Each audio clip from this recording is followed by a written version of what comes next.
ang mani ko, sir, pag kinakain mo?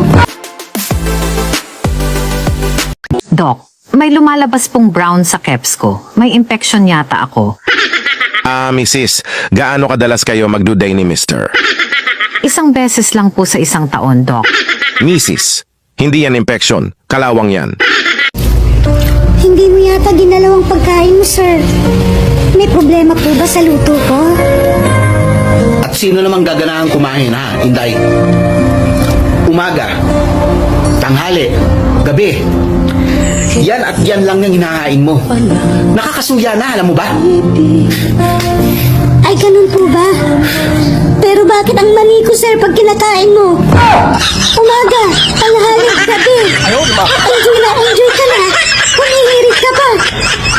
Nakakasawa ka na, sir, alam mo ba? Buti pa sila. May libo na.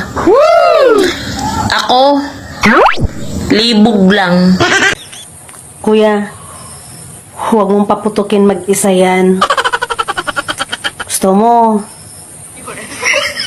sabay tayo. Paalala lang po sa mga babaeng may UTI. Umiwas na po kayo sa mga lalaking maaalat ang itlog. Bay. Tingnan mo yung asawa niya, oh. Kinikiss niya bago pumunta sa work. Ba't di mo gawin yan? Paano ko naman gagawin yun? Hindi ko nga kilala yan. Mahal, ilan na yung lalaking nakatabi mo sa pagtulog nung hindi pa tayo nagsasama? Ikaw palang mahal. Yung iba, wala kaming tulugan. Ikaw sumusobra ka na, eh. Ako ang lalaki, kaya ako dapat ang masunod sa pamamayan na to. At huwag mo akong sisigawan. Mamaya na ako magluluto. Maglalaba muna ako. Kende? Ang dami mo bang sinasabi? Kain ka na nga. Pep. Ilang gatang? Alam mo dati, pangarap lang kita. Pero ngayon, gusto na kita. Ipabarang.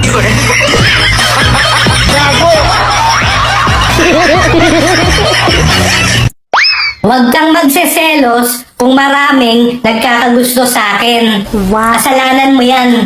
Ba't kasi maganda at pinili mo? Gago!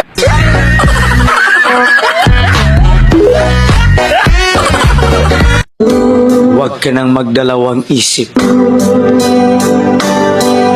Mahalin mo na ako.